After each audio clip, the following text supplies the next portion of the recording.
So a Christian, a Hebrew Israelite, and a Muslim all came up to Coach Renz this week. I know that starts out like a bad joke, but it's true. I'm going to tell you what they told me and what we discussed.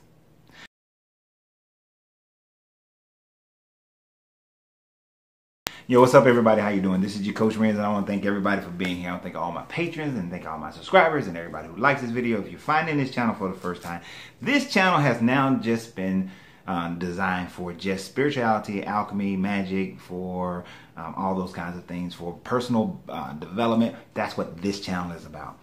All the videos that for here on out and lives that will be about building your wealth and building your relationships will all be over on my new channel that you'll find in the description. That is the Coach Renz channel. So please become a subscriber over there as well. So, as I said earlier this week, throughout this week actually, I had a Christian, a Hebrew Israelite, and a Muslim all come to me. Why would they come to me is the question. The reason why they came to me because all three was walking away from their traditional religion that they were either born into or that they had changed into or grew up in. Whatever conditioning reason that they were part of that religion, now they were walking away and they were having some difficulties. And we're going to discuss a couple of those difficulties right now. Well, the first difficulty that I wanted to discuss with you guys, the fact that each one of them felt like they needed something else to replace what they were walking away from. This is a common thing. If you understand it, it's just like when you lose a loved one, there's a great loss that you feel. When you lose a house, you feel a loss. When you finish a relationship, you feel a loss. There's always this loss that you feel when you make a big 90-degree turn in your life. And this, guys, is a huge 90-degree turn in someone's life. To change your spirituality, to change what you believe your morality should be based off of, to change how you move in this world, how you have an understanding of this universe, to change all those things is a huge loss. And oftentimes after the loss or with the loss, there's a lot of fear. There's a lot of fear. And each one of them expressed their fear to me. They express how they are terrified of walking away. That the matter of fact, the reason it has taken them so long to walk away is simply because of the fear. What happens to my soul? What happens to my family now? What happens to all my friends? I'm going to lose friends. I'm going to lose families. I'm going to lose associates. What happens when I lose all those people? What happens if I lose my soul? What if I'm wrong? What if I'm wrong? What if the Christians are right? Then I go to hell if I'm Muslim.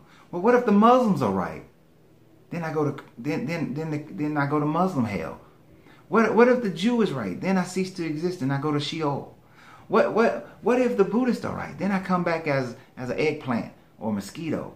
You know, they're going through this whole scenario because the only one that comes out and works out best for them is they say, what if the atheist is right? Then it doesn't really matter. It's nothingness anyway. But if anybody else is right, what happens? What happens? What happens? What happens? So there's a fear. There's a fear. Because they've been taught that there is this level of an afterlife that is determined by someone else. That is determined by some being in the sky who set this whole game up to work against you. So they have this fear. And the first thing that I realized is that I must eliminate this fear. So how do we eliminate that? That brings me to an incident that happened on the bus yesterday. So I'm on the bus heading into my store. As you guys know, I'm the owner of Uncle Renz Popcorn. You can go there and order some gourmet popcorn. They'll ship it right to you. But, shameless plug. But, so I'm on the bus. And while I'm on the bus, there are two gentlemen having a discussion. And one of them says that, you know, Georgia is blessed by God because we do not often experience hurricanes. As a matter of fact, the last one we had was Hugo, I believe, is what they said. I don't know if that's accurate, but that's the last one we've had. So Georgia has been blessed. I didn't say anything. I didn't engage them in the conversation. I just thought to myself how ridiculous that statement is.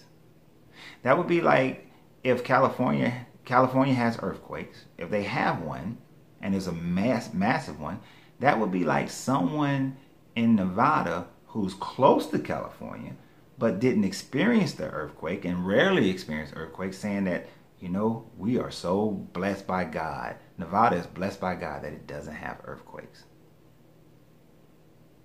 It's unlikely that you would have an earthquake.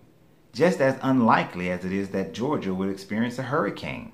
We are not in hurricane vicinity for the most part. It takes nature to be in a perfect situation that's abnormal for it goes outside of its pattern, its normal pattern, for Georgia to experience a hurricane. Can we experience the after effect, the side effects from a hurricane? The little, some heavy rains, but nothing real serious, nothing more major than when the Gulf Stream throws a thunderstorm our way on the norm, as it does on the norm. No, we'll experience those things. That's normal for us. But to say that Georgia is blessed by God by not experiencing hurricanes just doesn't sit right. But what I thought about is the natural patterns of things, the cohesiveness of nature, the harmony of everything in the universe. And so I imparted to them the idea. I didn't do it based on this scenario, this hurricane scenario, because some of them came to me before that incident occurred. But in some form or fashion, I imparted to them that everything has a natural flow and natural balance. That there is not a God per se that has his hands all involved in everything that's going on at every moment.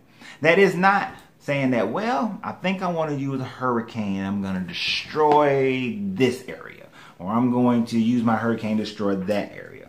When there is a natural pattern of hurricanes that flow from the coast of Africa up towards the Caribbean, and then depending upon the movement of the ocean, the Atlantic stream, and then depending upon the Gulf Stream, and then depending upon the temperature of the water, depending upon all those factors will determine where the hurricane goes. Is it going to go into the Gulf deep and hit Mexico? Will it go into the Gulf and the Gulf Stream curves it into Texas or Louisiana? Or does it have a northern angle and hits Florida or hits the Carolinas, and the Gulf Stream then pushes it out or pushes it up towards the eastern seaboard, and then it whips itself out once it runs out of energy?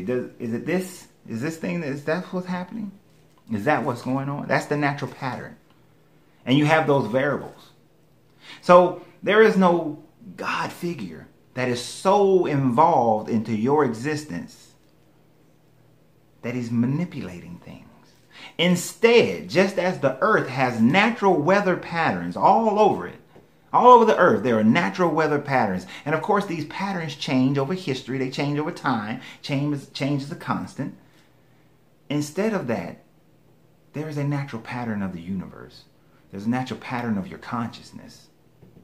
And as your consciousness either elevates or stays stagnant, this is where I may agree with the Buddhists that you may come back to this existence. But I don't believe that you're going to come back as a grasshopper or insect or a plant.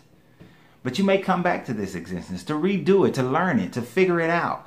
That you got to elevate your consciousness. That you have to do what they say in the Tao and as well as the Buddhists and the Krishna and then the Gospel of Mary Magdalene. That to have knowledge of the way is good. To have knowledge of the creation, to have knowledge of the Creator, to have knowledge of the natural forces, energy, have knowledge of vibration, to have all that knowledge is good. But to walk in that knowledge, to be a part of that knowledge, that is best. That is when you elevate your consciousness. That is when the ideas of fearing a hell goes away. You see, when I was younger and I first walked away from Christianity, I was troubled. I feared hell. I feared that I would go to hell. What if I'm wrong? I might go to hell. What if I'm wrong? But it wasn't until I come to understand that heaven and hell the kingdoms are all on earth. both heaven, both hell, that I can make heaven and hell right now. You see, all those religions also teach you that the consciousness, the infinite awareness is here now. That the salt water, we know that there is salt in the water, in the ocean, and we can taste it. We use our senses to taste it. This is what Krishna talks about. We use our senses to taste it. But the infinite ocean of source, of being, is everywhere. Not just in our sense of taste, but in our sense of everything. That conscious awareness is spread out throughout the universe. And it's always available to you. And it's always there for you. But you choose. Are you going to live in heaven, or are you going to live in hell? It's kind of like a marriage. I've seen those married to people, they're constantly in bliss. Heaven. Then I've seen those who are constantly aggravated and frustrated. Hell. Unfortunately, when you look at our world throughout time has constantly and for the most part been a negative world. Our existence on this planet has always been, for the most part, negative. The reason why it's easy to write that the end will come when there are wars and rumors of wars is because the conflicts of man will always continue. We've never not been in war.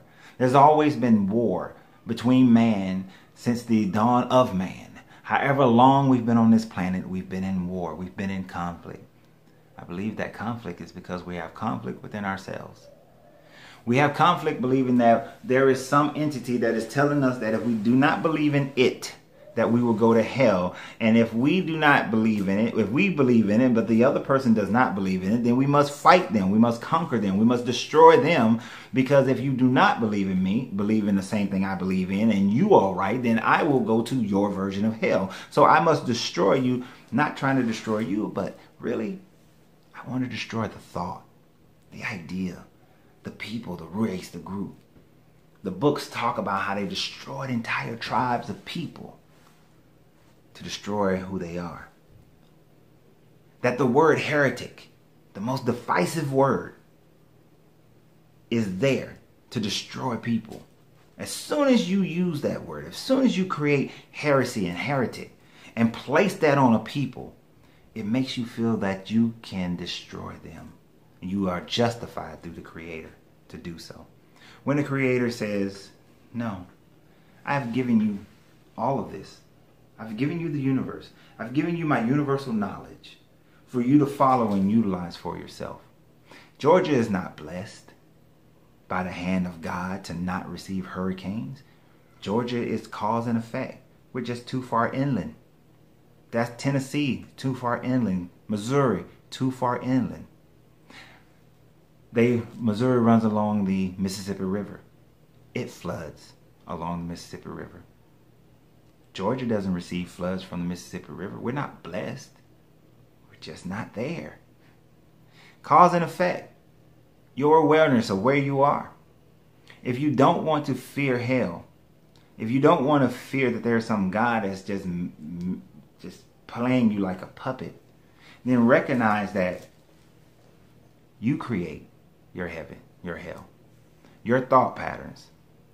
And as Carl Jung taught, the thought patterns of the masses can determine. When we look at the Great Depression that occurred in the 1930s, that occurred because the masses of people had a common thought. When we look at the housing crash that happened in 2000, around 2008, the masses of people bought into getting something for nothing and realized they got nothing for something.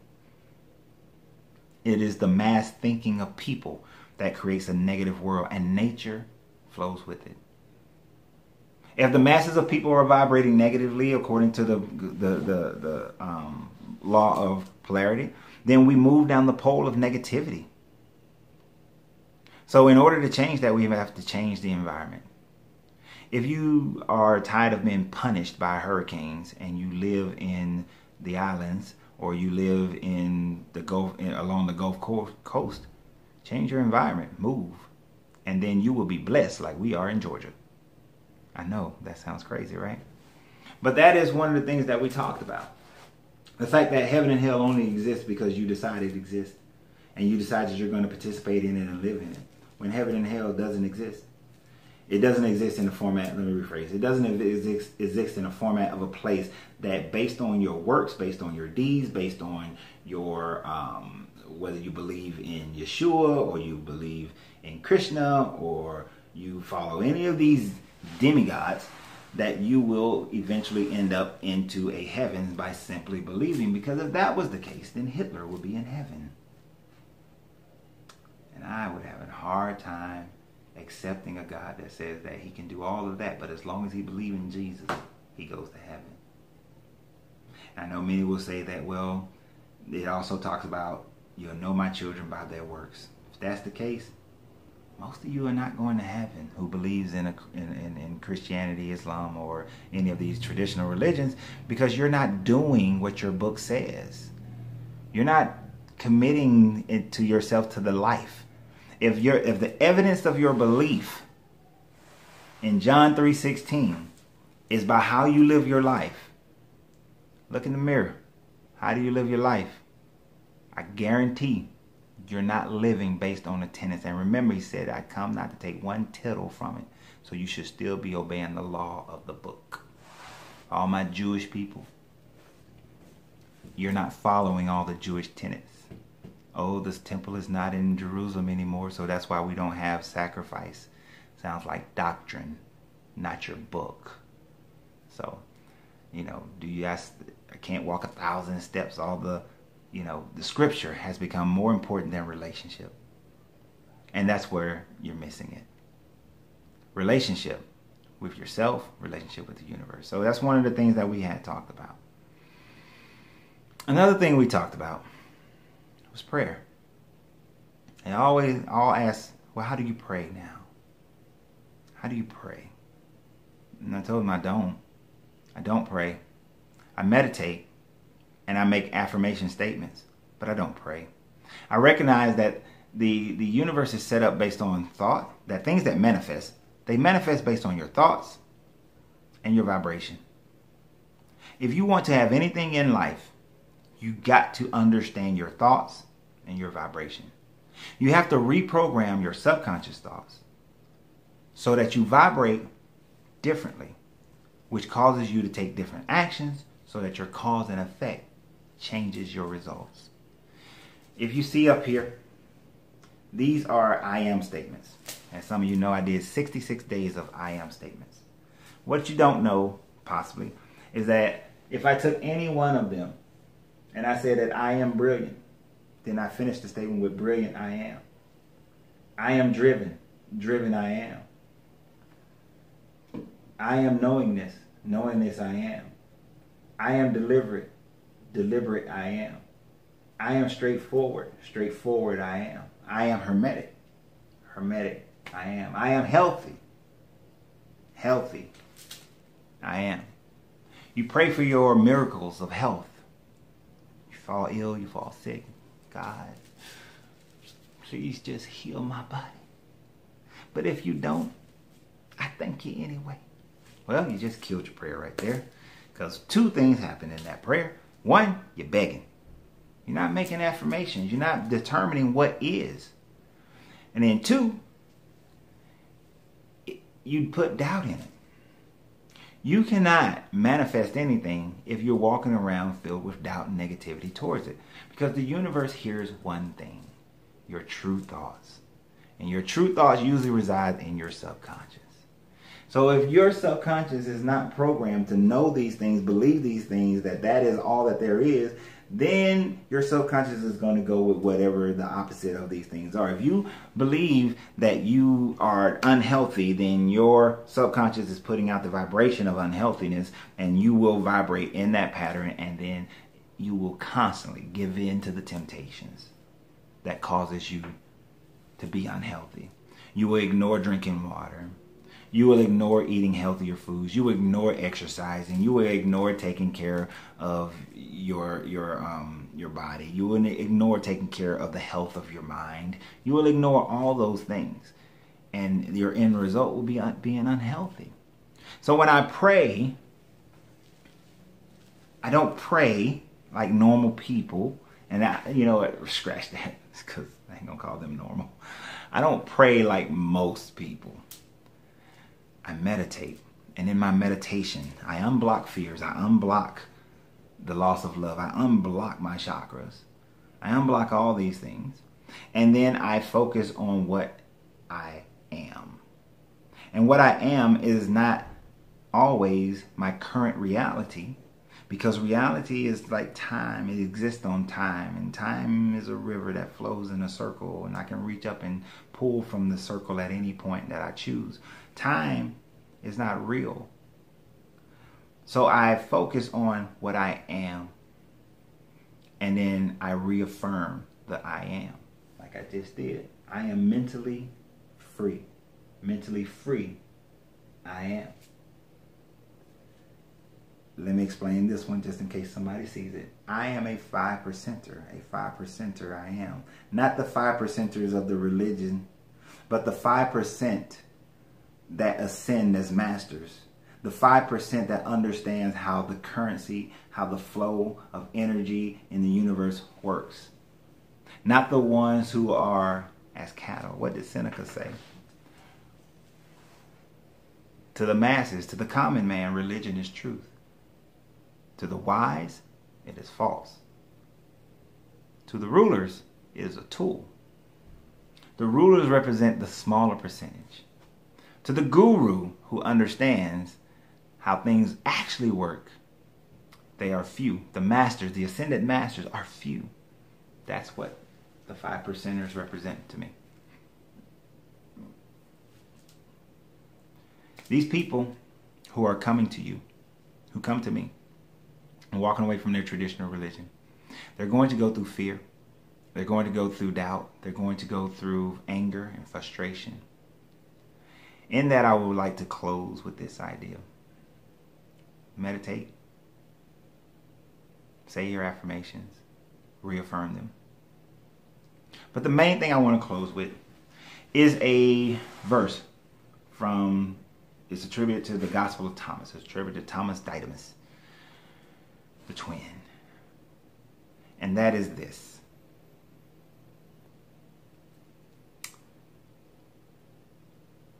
Seek and you will find. When you find, you will be disturbed. Once you are disturbed, you will marvel. And then you will reign over all. I want you to think about that. Meditate on that. Seek, keep looking, keep searching, and you will find. You will eventually find it. But when you do, you'll be troubled because it causes you to look at everything that you've always learned. And once you are finished being disturbed, then you will marvel because you will walk into a new light, a new understanding. And after you marvel, then you will reign. You will reign over all that you are. Reign over your existence, your environment. You will be able to remove people and things out of your environment so that you have the greater life that you deserve to have. And you will reign over all of that you are. So y'all have a great day. Remember, you have to free yourself to be yourself because your greatness is not negotiable.